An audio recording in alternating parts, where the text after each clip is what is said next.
नमस्ते दोस्तों, D Kumar education platform में आपका स्वागत है। मेरा एक छोटा सा प्रयास है, आपको अच्छा लगे तो अधिक से अधिक लाइक कीजिए, शेयर कीजिए और सब्सक्राइब कीजिए। दोस्तों, पीईबी द्वारा आयोजित माध्यमिक शिक्षक पात्रता परीक्षा 2018 जिसका प्रश्न पत्र 5 मार्च 2019 यानी प्रातःकाली को हुआ, उसका एक आखिरी वीडियो देखते हैं, यानी कि सामाजिक विज्ञान का अध्ययन कर रहे हैं। दोस्तों, इसके 5-6 वीडियो पहले आ चुके हैं। दोस्तों, इसका ये अंतिम वीडियो है। आइए दोस्तों 40 क्वेश्चन तक हमने पहले पढ़ लेते। आज 41वें क्वेश्चन से देखते हैं दोस्तों। संविधान के कौन सा माफ कीजिए दोस्तों, संविधान में कौन सा अनुच्छेद जम्मू कश्मीर की विशेष दर्जा दिया है? 370।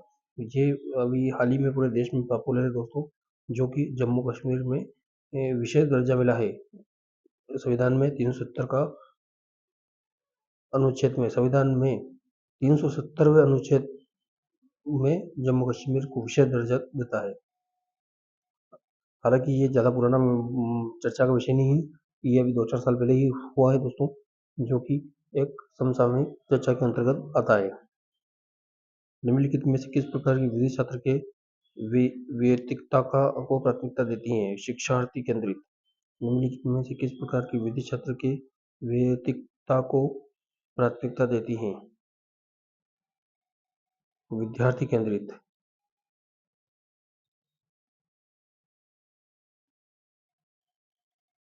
विद्यार्थी केंद्रित। निम्नलिखित में से क्या मानव विकास के वैचारिक स्तंभों में से एक नहीं है? समानता। निम्नलिखित में से क्या मानव विकास के वैचारिक स्तंभों में से एक नहीं है? समानता। समानता। निम्नलिखित में से क्या मानव विकास के वैचारिक स्तंभों में से एक नहीं है? क्या है? समानता।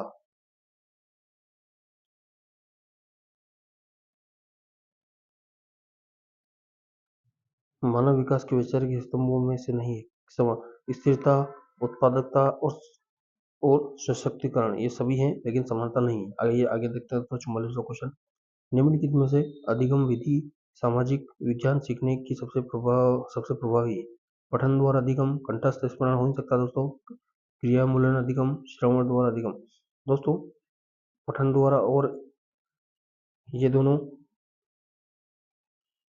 हो ही नहीं सकते, और इसमें श्रवण भी नहीं हो सकता दोस्तों। क्रियामूलक अधिगम ही ये सामाजिक विज्ञान सीखने की सबसे प्रभावी है। Learning of doing. सिंधु घाटी सभ्यता वाले किस शहर में डॉक था? लोथम। सिंधु घाटी सभ्यता वाले किस शहर में डॉक था? लोथम।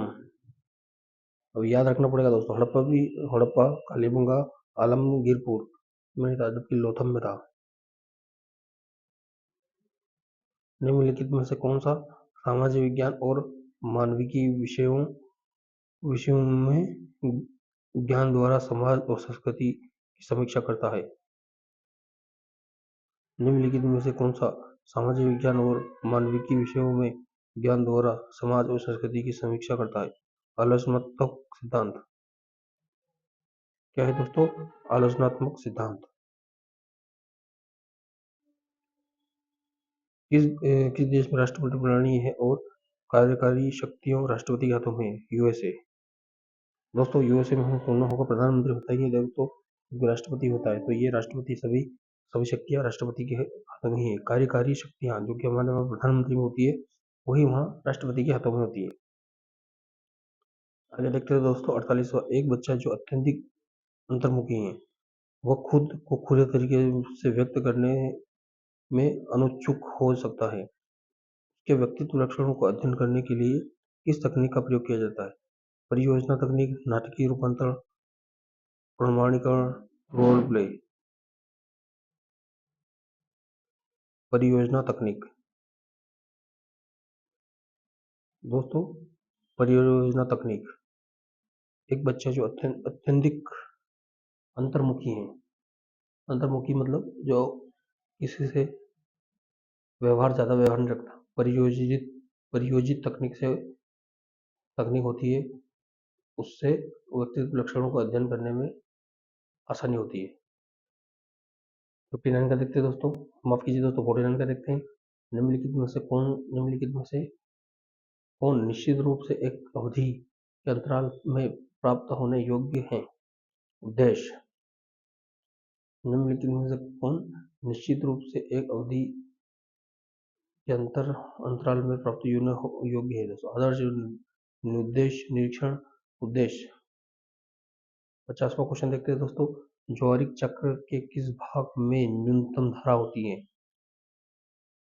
सुस्त स्लेग धारा। ज्वारी चक्र के किस भाग में न्यूनतम धारा होती है? सुस्त स्लेग धारा।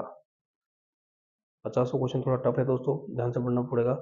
ज्वारी चक्र जो होता है कि किस भाग में न्यूनतम धारा होती है, यानी कि स्लेग धारा।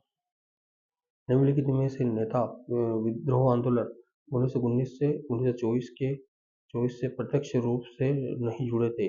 मोहम्मद इकबाल।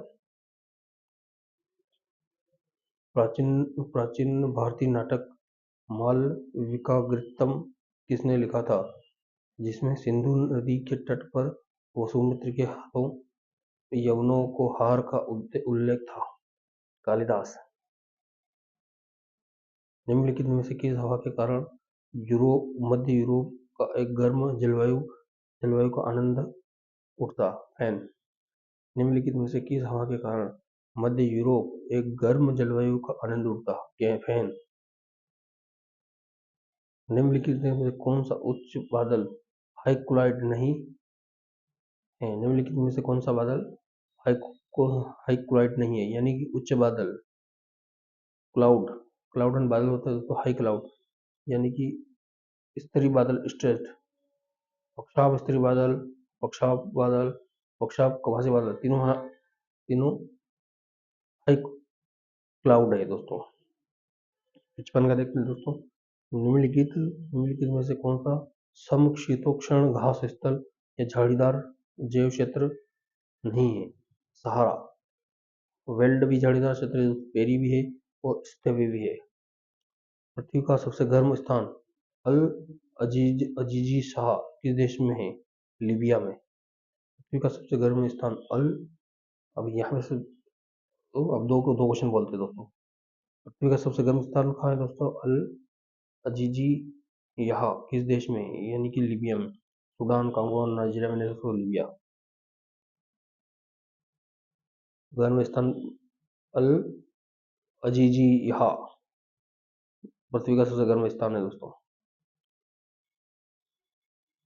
31 दिसंबर 1802 को अंग्रेजों के साथ बेसिन की संधि पर हस्ताक्षर किया गया था? बाजीराव द्वितीय ने दोस्तों 1931 में 1802 में बाजीराव द्वितीय द्वारा अंग्रेजों के साथ बेसिन की संधि पर हस्ताक्षर किया था। राम का सेतु यानी राम सेतु निम्नलिखित में से किस खाड़ी में स्थित है दोस्तों? पू की खाड़ी, बेरिंग खाड़ी, पाक की खाड़ी, डेमरू की खाड़ी। दोस्तों पाक जलडमरू स्थान। अब दोस्तों बहुत सारे लोग कहेंगे राम सेतु तो इधर है श्रीलंका की तरफ, लेकिन वो पाक जलडमरू मध्य है दोस्तों। तीसरा वाला क्वेश्चन सही जाएगा। 49वां क्वेश्चन देखते हैं दोस्तों, समाज विज्ञान में ई लर्निंग छात्रों को निम्न में से मदद करता है? प्रतिम अधिगम, कंठस्थ अधिगम, क्रियान्वयन अधिगम, कभी भी और कहीं भी अधिगम, यानी कि लर्निंग तो इसी क्वेश्चन है दोस्तों, थोड़ा कहीं भी हो सकता है, कभी भी हो सकता है। अधिगम ई लर्निंग वाला, जो कि इंटरनेट से चलता है। 60वां क्वेश्चन देखते हैं, जो कि आज का आखिरी क्वेश्चन है। रिंग ऑफ फायर कहाँ स्थित है? प्रशांत महासागर के तट के साथ। प्रशांत महासागर के तट के साथ रिंग ऑफ फायर स्थित है।